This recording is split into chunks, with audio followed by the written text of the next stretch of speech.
Mes très chers amis, j'espère d'abord que vous allez tous bien, ainsi que l'ensemble de vos familles, qu'Akadosh Baruch Hu vous protège, vous comble de brachot Be'ezrat Hashem. Parashat Tzav.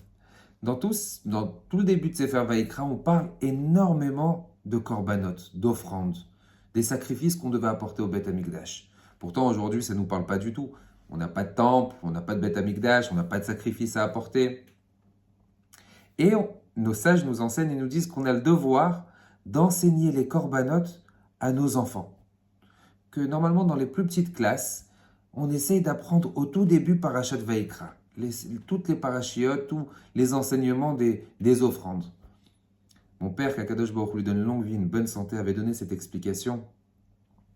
Il avait dit que tu te dois d'apprendre à tes enfants le sacrifice. Se sacrifier. Faire des efforts. Que rien n'est facile. Qu'on n'acquiert pas, qu'on ne vit pas tout avec facilité et tout apporter sur un plateau d'argent. Sur un plateau en or comme vous voulez. Mais qu'on apprenne à valoriser, que nos enfants valorisent chaque chose. Que ce ne soit pas facile. Parce que la vie, elle est remplie d'embûches. Et on a besoin de fournir des efforts. Ça n'existe pas que tout est facile. Il faut faire des efforts. Dans Parashat Tzav, le Ben Ishraï rapporte quelque chose de magnifique. Il dit que qu'on avait le devoir tout le temps, sur l'autel de sacrifice, qu'il y ait tout le temps le feu. Toujours. Que le feu soit toujours allumé. De la même façon que le feu est orienté vers le haut, et que jamais on voit le feu qui est vers le bas, comme ça la Neshama, comme ça notre cœur, comme ça notre âme, comme ça notre pensée, se doit d'être orienté toujours vers le haut. Qu'est-ce que je peux faire de plus? Qu'est-ce que je peux faire encore davantage? Il rapporte un très bel exemple. Le Ben Ishraï dit qu'une fois, il y avait une personne qui a rêvé du roi, que le roi était en train de monter les escaliers, il montait, c'était des longues marches. Et arrivé au milieu des escaliers, la personne, elle s'est réveillée. Elle va chez le roi, elle lui dit, Votre Majesté, voilà, j'ai fait ce rêve, je ne sais pas s'il est bon, je ne sais pas s'il est mauvais, mais je vous le raconte. Il lui raconte, il lui dit quoi? Et tu t'es réveillé, j'étais arrivé au milieu des marches? Il lui dit oui. Il a commencé à appeler, qu'on lui apporte de l'or, qu'on lui apporte des cadeaux. Il lui a offert énormément de choses. Il était surpris, très content. Il rentre chez lui et son voisin le voit arriver avec toute cette richesse. Il lui dit, mais qu'est-ce qui s'est passé? Il lui raconte. J'ai fait ce rêve et je suis parti chez le roi et voilà ce que le roi m'a dit.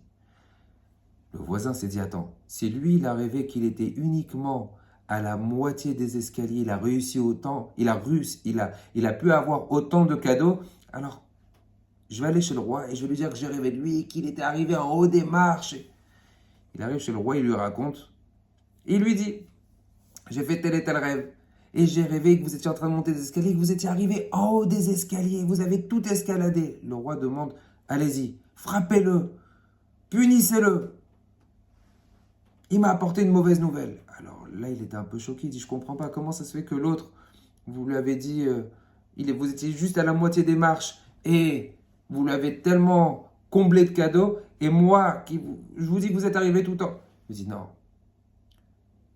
L'autre m'a fait prendre conscience et m'a annoncé quelque chose de très beau. Je suis uniquement à la moitié. J'ai encore beaucoup de travail à faire. Toi, tu me dévoiles et tu me dis comme quoi, je suis arrivé déjà tout en haut. Donc c'est comme si j'avais terminé mon travail. J'ai écouté une fois une phrase très très belle d'un ami. Il m'avait dit que lorsque tout va bien, c'est le début de la fin. Lorsqu'on a des épreuves, c'est là où Akadosh Baruch Hu, il veut vraiment. Tu as encore du travail à faire. Tu as encore des choses à faire. Tu peux encore te réaliser, tu peux encore progresser, tu peux encore exister. Alors qu'Akadosh Baruch Hu fasse en sorte, Be'ezrat Hashem, à ce qu'on ait tout le temps des objectifs spirituels, puisque c'est grâce aux objectifs spirituels qu'on peut réussir après dans notre vie, dans notre matériel, dans notre santé. Et c'est uniquement à travers ces objectifs que Akadosh Baruch Hu nous congratule et nous donne encore davantage Be'ezrat Hashem. Je vous souhaite Shabbat Shalom Uvorach, que des bonnes choses chez vous.